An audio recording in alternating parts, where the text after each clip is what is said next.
আমাদের ভালো লাগাতে সকলকে অনেক অনেক অনেক স্বাগত জানিয়ে আমার আজকের গল্প আরম্ভ করছি। আজকের গল্প মা।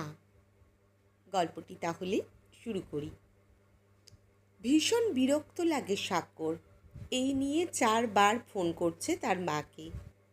তাকে না পেয়ে অভিকে ফোন করেছে 2 বার, সীমন্তকে ফোন করেছে 1 বার। বন্ধুরা হাসাহাসি করে তাকে নিয়ে, মা কা লাডলা বলে। সাক্ষ্য এখন 11-এ পড়ে, কিন্তু তার মা সেটা বোঝেই না যে সে বড় হয়ে গেছে। এখনও তাকে বন্ধুদের সাথে কোথাও একা ঘুরতে যেতে দেয় না, পিকনিকেও না। সাক্ষ্য মনে মনে বিরক্ত হয় ভীষণ। বড় দাদারা খিল্লি করে, ফিরতে একটু দেরি হলেই ফোনের পর ফোন। বিরক্ত হয় সাক্ষ্য। ফোন থাকে ব্যাগে, সাক্ষ্য থাকে ক্লাসে বা মাঠে। ফিরে এসে এতগুলো মিস কল দেখে মাথা গরম হয় তার। সঙ্গে সঙ্গে অভি চেঁচায়, সাক্ষ্য, কাকিমা ফোন করেছিল আমায়। সাক্ষ্য দীর্ঘশ্বাস ফেলে। সে যতই রাগারাগি করুক, তার মা কোনো দিন পরিবর্তন হবে না, বুঝে গেছে। অতএব মেনে নাও, রেগে গেলেও। সাক্ষ্য বাড়ি গিয়ে ভীষণ রাগ করে মায়ের উপরে। কেন এতবার ফোন করো তুমি, কেন? সবাই হাসে, ভালো লাগে না আমার। মা প্রথম চুপচাপ শোনে, তারপর সাক্ষ্যকে বোঝায়, তুই তো এখনও অত বড় হোসনি যে তোর খোঁজ নেওয়া ছেড়ে দেব আমি।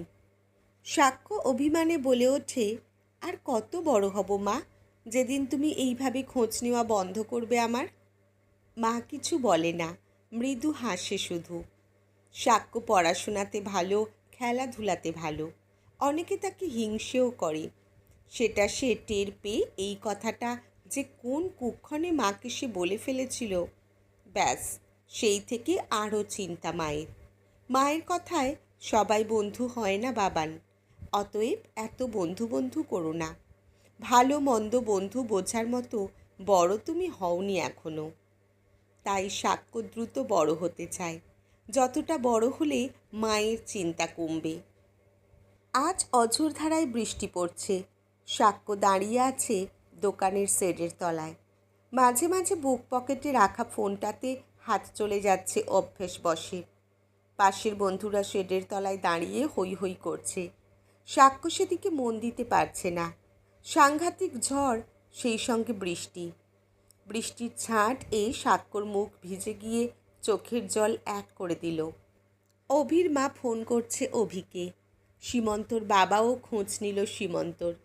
শুধু সাক্ষ্যর ফোন আজ নিস্তব্ধ। আজকাল মা আর তাকে ফোন করে না।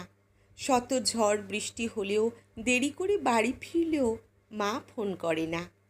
আজ ভীষণ মিস করে মায়ের খোঁজ নেওয়ার, মায়ের ফোনের। মন ভীষণভাবে চায় একবার বলুক মা, বাবান তুই কোথায়, এত দেরি কেন করছিস, ঠিক আছিস তো? বৃষ্টির জলে সাক্ষ্যর চোখ ভিজে যায়। 1 মাস হলো সে তার মাকে হারিয়েছে।